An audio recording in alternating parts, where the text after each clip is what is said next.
Hi, if you are watching this video, that means I am your student's geometry teacher for this school year. My name is Josh Miller. This is my fourth year at Carmel High School and my fourth year teaching geometry in the district. I also happen to teach Algebra 2 daily. A little bit about me. I am from Greenwood, Indiana. I went to Center Grove High School. I went to Indiana University Bloomington for my undergraduate degree. And I actually just recently graduated from IUPUI with a master's degree in math. So I wanted to make this video a little bit so you guys can get to know me. Also put a name kind of to the face if your students are ever asking or mentioning me about what they did in their day.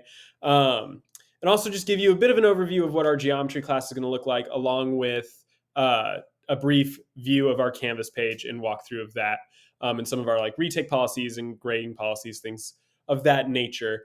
In the first semester of geometry, we go through chapters 1 through 5.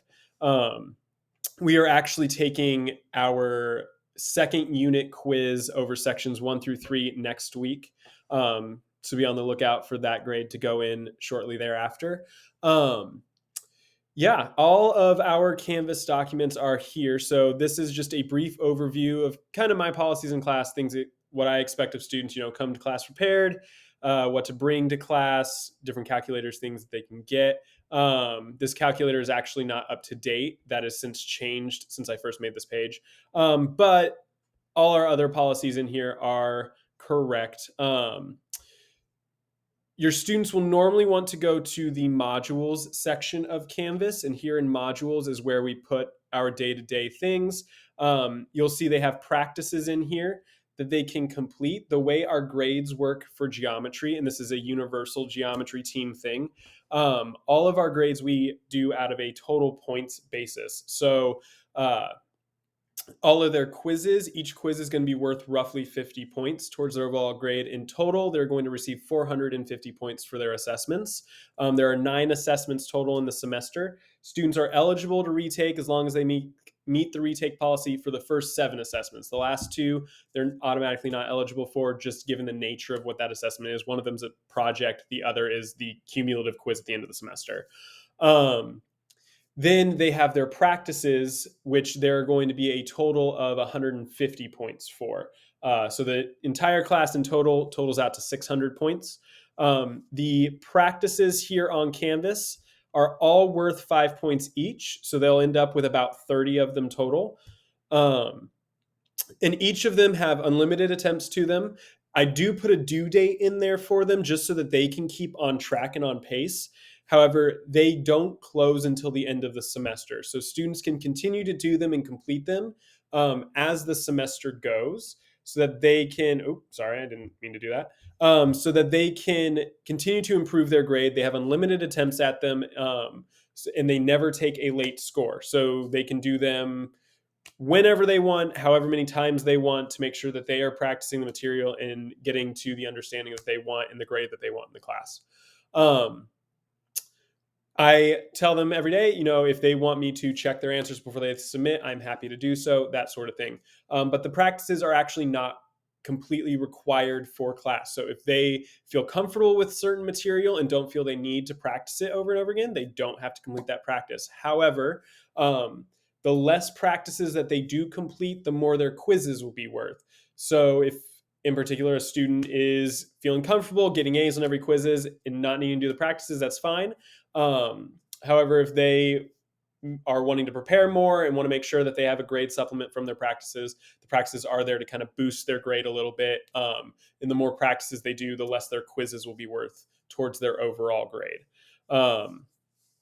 If you have any questions about that, please feel free to email me, and I'm happy to go over it again. And as the students go, they'll get used to that in class and everything with those practices. And I kind of monitor how kids are going through them and that sort of thing before every quiz. Yeah. Regarding our assessment grades, so each assessment is going to be, like I said before, about 50 points, give or take, depending on the assessment. One of them I think is normally a little smaller than the other. It's just kind of depends, but in total, their assessments will be 450 points towards their overall grade. Um, Regarding retakes of assessments, we do have a retake policy, and students are eligible to retake quizzes, the first 7, like mentioned before. The requirements in order to be eligible to retake are they have to have all Canvas practices for that unit submitted prior to the night before the quiz. I know I mentioned before the practices weren't a requirement, and so if they aren't doing them and wind up with a poor quiz grade, they will not be eligible to retake. So it is in their best interest to do these practices when they can. If they do complete the practices, they also need to have a 3 out of 5 or higher on each of them in order to be eligible to retake. And that is for that particular unit. So let's say they haven't done all of Chapter Zero's practices, but they have done all of Unit 2 for this next quiz. That is perfectly fine. They don't need to go back and do every practice to be eligible for a retake. It is just the practices for that particular unit. And they need to have a 3 out of 5. We average retake scores. So if a student does retake a quiz, we will average the total scores between the two. And yeah, that is about it. Also the retakes, we normally do them at the end of the semester. We'll be having time at the end of the semester for retakes. The reason why we do that is because we prefer the kids to focus on the current material and not spend a ton of time trying to retake something only to then do poorly on the next quiz and have to kind of end up in that cycle. That way they can then come back at the end of the semester when they're already reviewing for their cumulative quiz at the end of the semester. Then they can rebuild on that and try and retake that quiz then. But yeah, in class, we normally go through notes. I normally try to give them time in class to work on practice. So the practice is on Canvas or on an in-class practice like a problem trail or an online like a Kahoot, things like that. We try to leave time in class for so that they can practice, ask questions.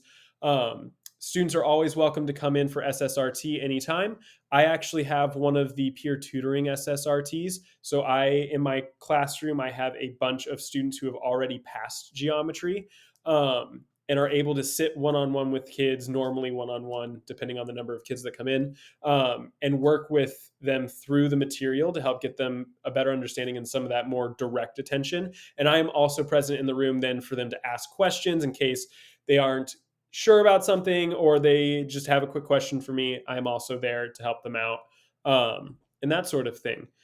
If you have any questions, you are always more than welcome to reach out to me. My email is jmiller4@ccs.k12.in.us.